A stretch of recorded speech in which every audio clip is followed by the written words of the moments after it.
Louvor e glória a ti, Senhor, Cristo, palavra de Deus. Aleluia, aleluia, aleluia. O Senhor esteja convosco, Ele está no meio de nós. Proclamação do Evangelho de Jesus Cristo segundo Marcos. Glória a vós, Senhor.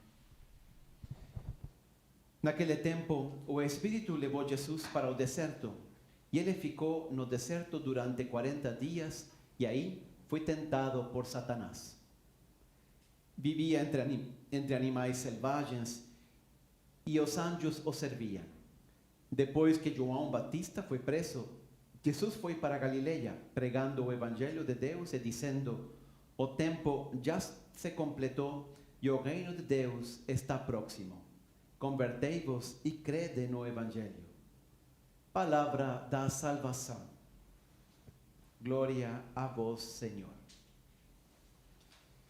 Então, como dizia ao início desta missa, nós começamos hoje este período litúrgico tão importante que é a Quaresma.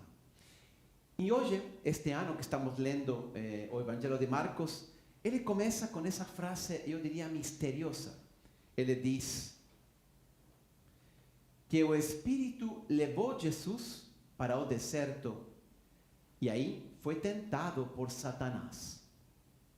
Como é que o Espírito, que Espírito é esse? É o Espírito Santo. Então, como é que o Espírito Santo levou Jesus ao deserto para ser tentado?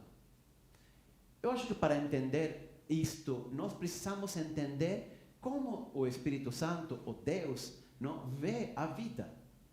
Se você pergunta aí na rua, não, tem ditados populares, etc., o que é a vida? Você vai escutar muitas coisas diferentes.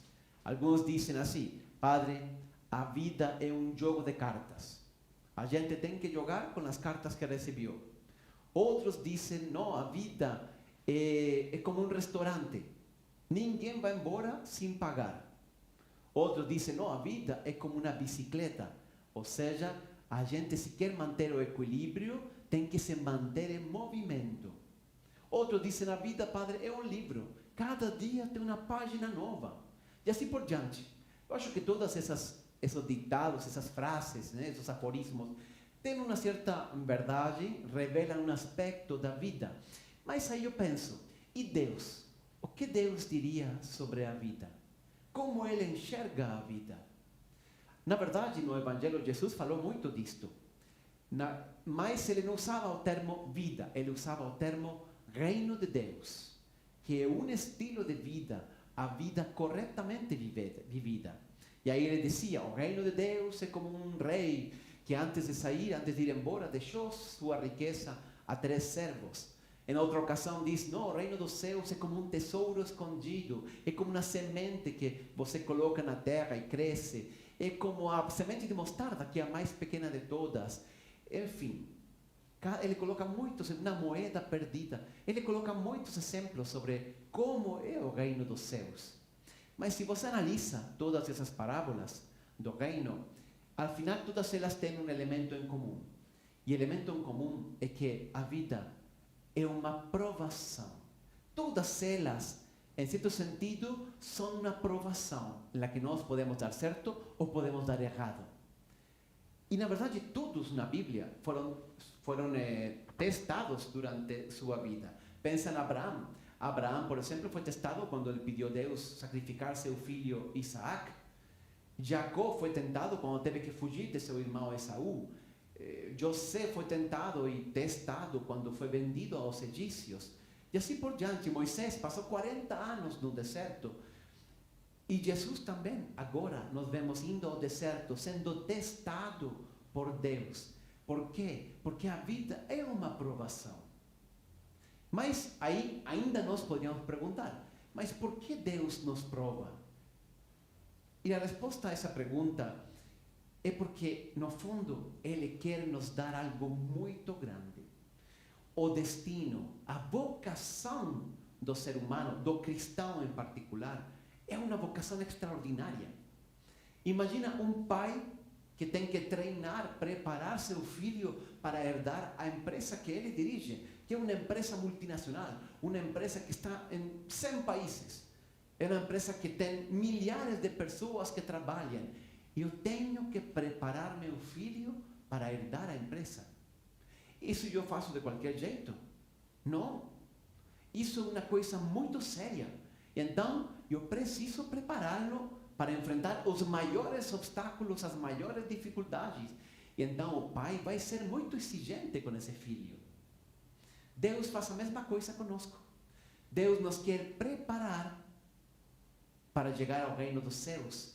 E por isso Ele nos exige, e por isso Ele nos coloca à prova, porque aquilo ao qual Deus nos tem preparado, ou nos está preparando, é tão grande, é tão bom, que não podemos chegar de qualquer jeito. Olha o que diz São Paulo a Timóteo. Timóteo era um discípulo de Jesus, de São Paulo, mas era quase um filho, porque Timóteo era órfão, ele perdeu seus pais, morava com sua avó, e aí então Paulo conheceu ele, o batizou, e ele se tornou bispo de Éfeso. Então Paulo fala para ele com muito carinho, quase como se fosse um filho. E ele fala a Timóteo, na primeira carta, no capítulo 2, ele diz assim: se morremos com ele, se refere a Cristo, se morremos com Cristo, da mesma forma com ele viviremos. E se perseveramos, com ele reinaremos. Você escutou? Olha que incrível. Se nós perseveramos, se nós somos fiéis, se nós damos certo nesta caminhada da vida, nós reinaremos com Cristo. Nós não vamos estar no céu aí de qualquer jeito, que eu chego a ver qual é o seu nome, Padre Rodrigo, olha, você lhe corresponde a nuvem 354, lá no canto. Não, Deus nos tem preparado reinar com Cristo. Jesus chega a dizer a seus apóstolos que eles vão julgar o universo inteiro, que os cristãos julgarão o universo inteiro. Então, é isso que Deus quer para nós. É isso nossa vocação em Cristo, unidos a Ele, chegar a esse reino dos céus e reinar com Cristo. Então, por isso, esta vida é uma provação, porque nós precisamos preparar. Não podemos chegar ao reino dos céus de qualquer jeito.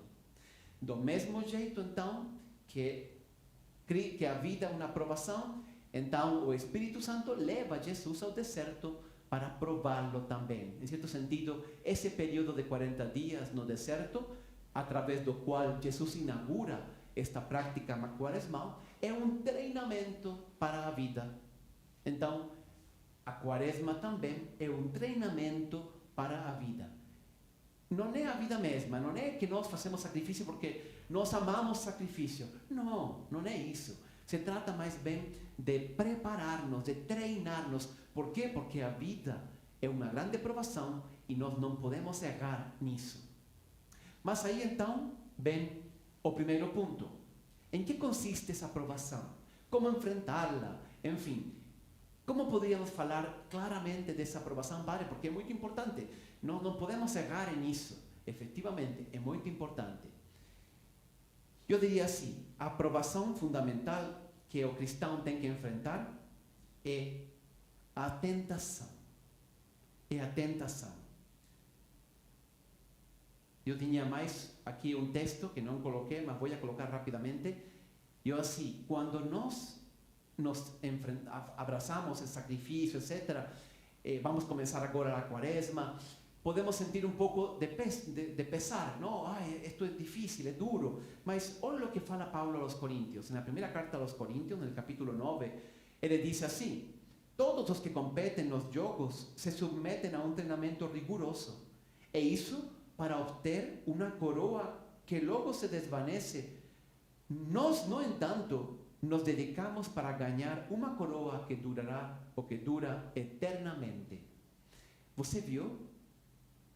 Se os atletas aí para ganhar uma medalha que você bota depois em uma parede, um troféu que você bota depois em uma prateleira, fazem tantos sacrifícios, se esforçam, treinam, quanto mais nós cristãos que vamos heredar aquele prêmio que eu falava, nós deveríamos preparar e estar dispostos a enfrentar qualquer sacrifício com tal de ganhar esse prêmio.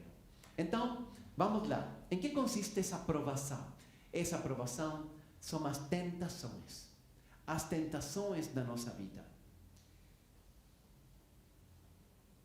Nesses dias, escutei um padre falar das tentações como a arte da pesca. Eu não sou muito aficionado à pesca, eu reconheço, não é que vou a pescar de vez em quando, não. Mas eu sim me lembro quando era criança, quando era adolescente, inclusive, acompanhava meu pai a pescar, ele gostava muito, e pescávamos trutas nos rios no sul de Chile, uma experiência muito bonita. E sim, lembro de muitas coisas, lembro da paisagem, lembro da companhia do pai, sozinho, nós, é uma experiência muito bonita para uma criança, para um adolescente, imagina. Mas a coisa que eu aprendi naquela experiência, era que efetivamente a pesca é um jogo de enganar o peixe. Você tem que enganar o peixe. Então, você usa iscas artificiais, não? E você já viu essas iscas artificiais? Elas parecem um lambari. Então, ela tem a mesma cor de um lambari, de um peixe. Ela tem o mesmo brilho. Ele se move como um peixe. Tudo parece um peixezinho para o outro peixe devorar, não? É uma isca perfeita. Mas ela tem um problema. Ela tem uma armadilha. E que ela tem nos anzóis aí. Então, quando o peixe vê, é pela manhã, é hora do café da manhã, o peixe está com fome, então vê aquele lambari se mover, vê que é tão atrativo. E aí ele vai e então morde a isca e ele perde a vida. Então, em certo sentido, a tentação é isso. O demônio joga conosco do mesmo jeito que o pescador com o peixe. Ele nos coloca as iscas aí, diante da nossa nariz. E nós vemos ela e ela é muito atrativa. Olha, parece felicidade verdadeira. Tem o brilho da felicidade verdadeira. Tem o movimento da felicidade verdadeira. Tem o sabor da felicidade verdadeira. Tem tudo. Mas, e eu estou buscando, estou desejando muito essa felicidade verdadeira. Mas ela tem uma armadilha. Ela tem uns anzóis escondidos. Aí nós vamos e mordemos ela. E quando nós mordemos, nos damos conta de que não é felicidade verdadeira, que era uma armadilha. Aí ela deixa um grande vazio e pouco a pouco, inclusive, nos leva até a morte. Por isso, esta provação da vida, na qual nós temos que enfrentar muitas tentações, é realmente uma provação muito difícil. E nós temos que saber e estar fortes para enfrentar essas tentações. Olha o que diz o apóstolo Tiago, no capítulo 1 de sua carta, ele diz assim: a concupiscência dá à luz o pecado, ou seja, o demônio te apresenta, não, a tentação, aí está, aí a concupiscência, que é o desejo, a concupiscência dá à luz o pecado, porque é o desejo que vendo aquilo, e eu desejo possuir também para mim. Então, diz Tiago, a concupiscência dá à luz o pecado, aí eu mordo, e o pecado, sendo consumado, gera a morte. Não sou eu que está falando, é Tiago. É assim, padre, mas eu já pequei, não aconteceu nada. Cuidado, não é imediatamente, mas sempre o pecado deixa algo, faz morrer algo dentro de nossa alma. E quando ele cresce e cresce, efetivamente gera a morte. Nós já vemos, e nós falávamos já semana passada disto, não? Mas nós conhecemos pessoas que se deixaram levar pelo pecado muito longe e que têm a vida destruída. Então, é uma isca realmente a tentação que o demônio coloca diante de nós. Agora, tem uma boa notícia para vocês. O demônio é muito inteligente, ele tem muitos anos de experiência, imagina, leva a vida toda tentando, mas ele, uma coisa não é, ele não é original. O demônio é altamente previsível. Nos últimos 5.000 anos, ele não tem inventado nenhuma tentação que não sejam as clássicas 3 tentações. Ou seja, todas as tentações que nós podemos encontrar durante nossa vida, nesta provação que é a vida, se reduzem a 3 categorias. Então, se nós aprendemos isto, e eu vou falar agora disto, olha, nós vamos estar preparados para reconhecer a armadilha, para darmos conta que aquela isca artificial, aquele lambari que é tão bonito, na verdade, ele não é um lambari, ele é uma tentação que leva à morte e ao pecado. Então, vamos ver quais são essas 3 tentações. Quem melhor nos explicou isto foi o apóstolo João. João, na primeira carta, ele diz uma coisa muito interessante. Estamos na primeira carta de João, no capítulo 2. Tudo o que há neste mundo, a concupiscência da carne, a concupiscência dos olhos, a soberba da vida, não vem do Pai, mas sim do mundo. Ou seja, todos os pecados que possam existir se podem reduzir a estes três: a concupiscência da carne, a concupiscência dos olhos e a soberba da vida. Vamos ver então os três tipos de tentação, e estes três tipos de tentação vamos ver no próprio Jesus. Marcos, hoje, não nós limos o Evangelho de Marcos e não escutamos as três tentações, porque Marcos passa batido isso aí, conta muito rápido, mas os outros evangelistas, Lucas e Mateus, eles sim nos contam com detalhe quais foram as três tentações que Cristo teve que enfrentar. E vocês vão ver que são as mesmas três tentações que fala João e que são as mesmas três tentações que nós mesmos temos que enfrentar todo dia. Vamos lá. A primeira tentação que Jesus enfrenta é que ele, depois de 40 dias, está com fome. Então o demônio chega e lhe diz a Jesus: olha, converte essas pedras em pão, você que pode. Então Jesus responde ao demônio: nem só de pão vive o homem, mas de toda palavra que sai da boca de Deus. Bom, pois bem, a primeira é converter pedras em pão. O que significa isso? É a tentação, o que João chama a concupiscência da carne, ou seja, o desejo de satisfazer o prazer. Claro, eu estou com fome, nada melhor que uma carne, que uma comida para satisfazer. É a tentação do prazer. Olha que das coisas gostosas, do que eu sinto vontade, então eu faço. Assim razona aquele que se deixa levar pela tentação do prazer. Em si mesmo, o prazer não é ruim, não é mau, não? Se você comer uma boa comida, bem sazonada, com um rico molho, tudo bem. Mas quando eu faço do prazer o meu objetivo, quando eu faço do prazer o critério com o qual eu tomo todas as minhas decisões, então eu já caí na armadilha desta primeira tentação, a tentação da concupiscência da carne. É como se a carne pedisse o prazer em todos os aspectos da vida. Bom, essa é a primeira. Jesus resiste à tentação. A segunda tentação é o demônio pega Jesus e o leva a um monte. E nesse monte ele mostra todos os reinos do mundo. E o demônio fala para Jesus: olha, tudo isso te darei se você me adora. E então Jesus responde: só a Deus adorarás. Não? Pois bem, agora a tentação já não é o prazer da carne, é mais profundo. É o desejo de possuir coisas. Por isso que o demônio lhe mostra os reinos do mundo. Olha, tudo isso pode ser seu. É a tentação da ambição. É a tentação do consumismo. É a tentação de possuir coisas, da inveja, da comparação. Porque se eu possuo essas coisas, elas me dão status. Então, eu quero um carro novo. Eu quero uma casa naquele bairro chique. Eu quero um terno Armani e um bolso do Gucci. E assim por diante. Sempre se trata de possuir coisas, porque eu sinto que isso satisfaz o meu coração, o meu desejo de status. E as pessoas me invejam, as pessoas me veem por aí e querem ser como eu. Parece que eu sou em função daquilo que eu possuo. A tentação, o que João chama a tentação dos olhos, a concupiscência dos olhos. Por quê? Porque essa tentação começa pelo olho. Não? Eu vejo, eu me comparo, eu invejo as outras pessoas, eu ambiciono, eu quero consumir tudo isso. O consumismo não é outra coisa que é cair nesta tentação segunda, que é a tentação da concupiscência dos olhos. E Jesus também vence essa tentação.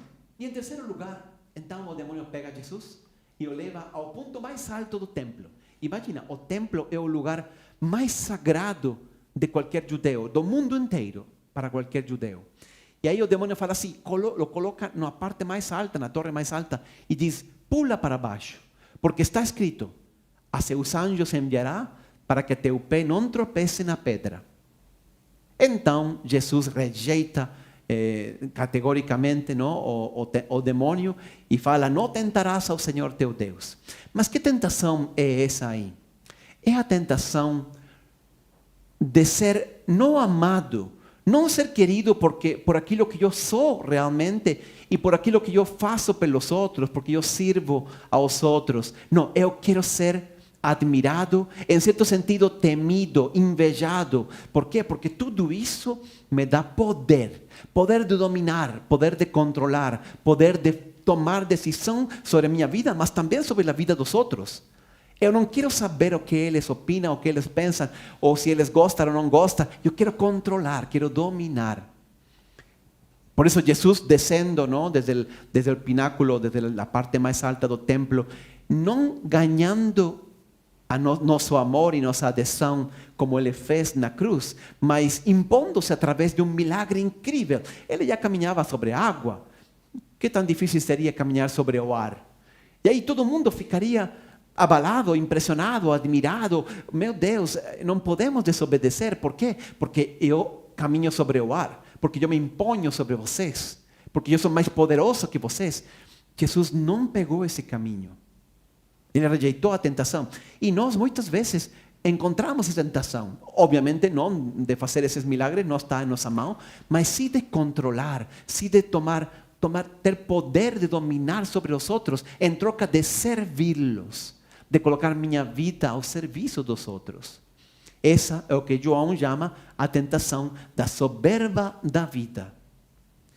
Agora, essas são as 3 tentações. Não existe outra tentação diferente. Se você vai lá atrás, por exemplo, no Gênesis, é interessante isto. No capítulo 3 do Gênesis, nos conta aquela parábola, não, do pecado original.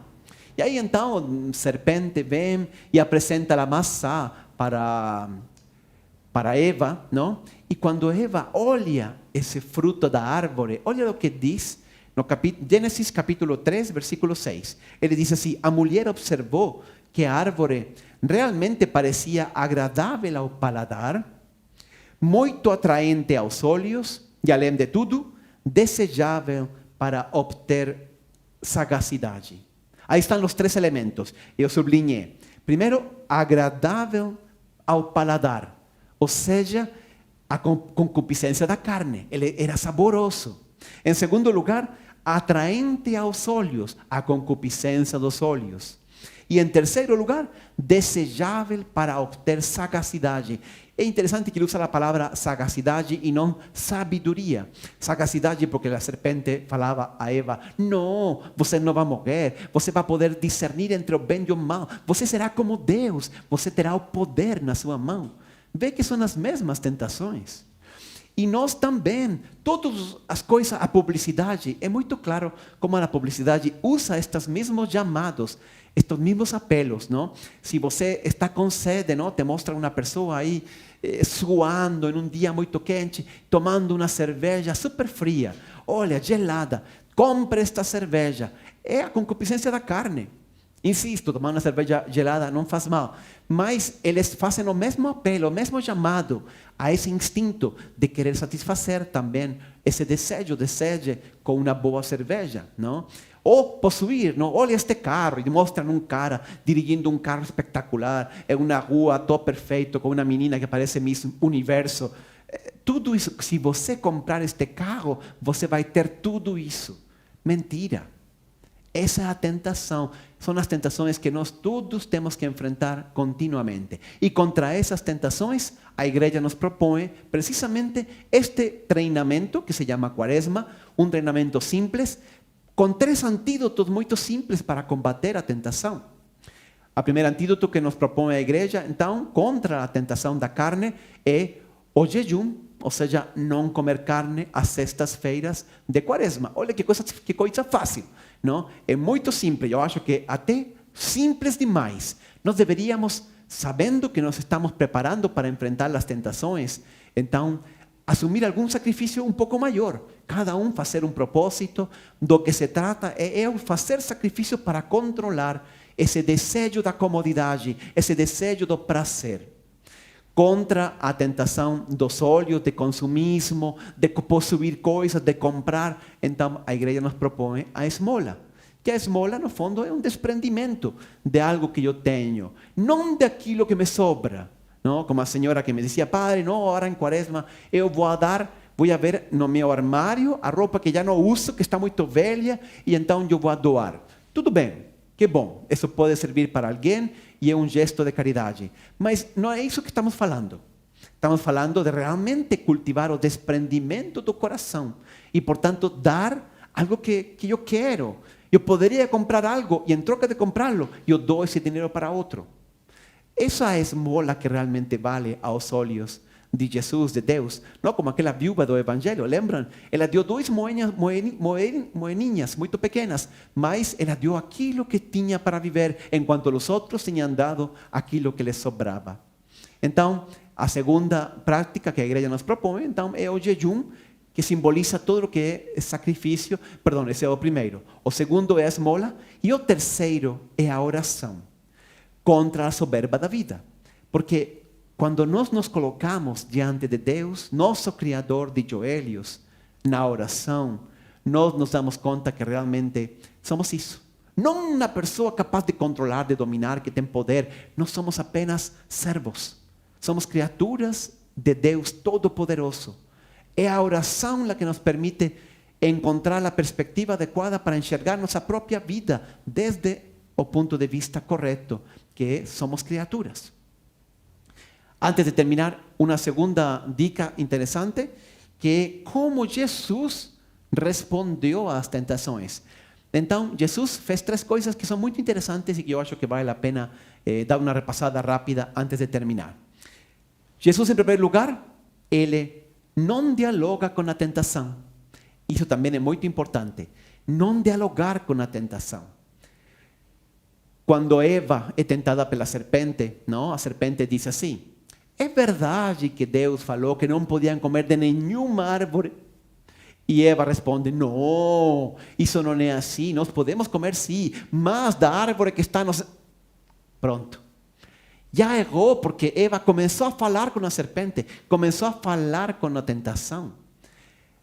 Jesus não faz isso. Quando o demônio tenta Jesus, Jesus é categórico, ele corta. E a gente precisa força de vontade e precisa caráter para falar: não só de pão vive o homem, nem só de pão vive o homem, mas de toda palavra que sai da boca de Deus. Ele não deixa falar o demônio, ele corta a conversa, ele não quer saber nada sobre a tentação. Então, a primeira coisa para vencer as tentações é essa. Lembre-se, nós precisamos não dialogar com a tentação, fugir. Melhor aquele cartaz que dizia: aqui fugiu, que aqui morreu. Então, quando entramos na tentação, pensar em outra coisa, ir a outro lado, não ter aquilo que me traz a tentação em casa. Não? Eu vou deixar de beber, porque tenho uma inclinação para beber demais, etc. Mas eu tenho um armário cheio de licores. Não dá. A gente tem que colocar limites e não ter por perto a tentação, não dialogar com a tentação.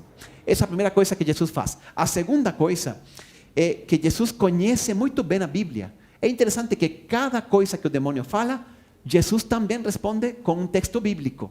Aí ele diz assim: converte estas pedras em pão. E Jesus responde: nem só de pão vive o homem. Esse é um texto do Deuteronômio, do livro do Deuteronômio, no capítulo 8.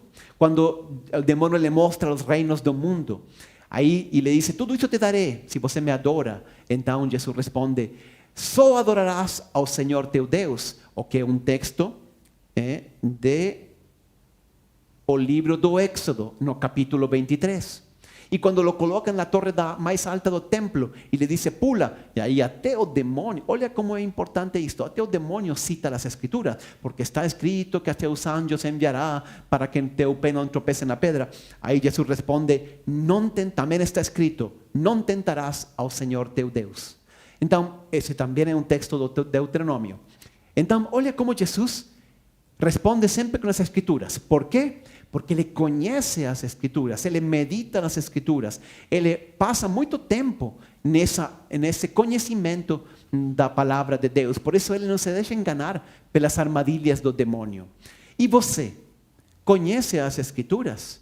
Conhece o magistério da igreja? Conhece os ensinamentos do Papa? Nós conhecemos o catecismo a fundo? Se nós não conhecemos a fé, a nossa fé e tudo o que Deus nos revelou através de seu Filho Jesus Cristo, é lógico que eu posso cair muito facilmente nas armadilhas. O demônio é inteligente, ele usa, até usa textos bíblicos para me enganar. Então, a gente tem que conhecer. Isto significa estudar sobre nossa fé, ler continuamente, estar sempre lendo algum livro espiritual, algum livro que me permita aprofundar neste tema, o tema da fé, que é o tema mais importante de toda a nossa vida. E a terceira coisa que Jesus faz é que ele dedica 40 dias a orar. Oração também é fundamental. Você quer vencer a tentação? Você tem que orar. Você tem que estar perto de Deus, você tem que ter a graça de Deus. E isso não se obtém senão através da oração. Nós precisamos dessa oração. As pessoas me falam às vezes, padre, sim, sempre que eu dirijo, eu vou rezando terço.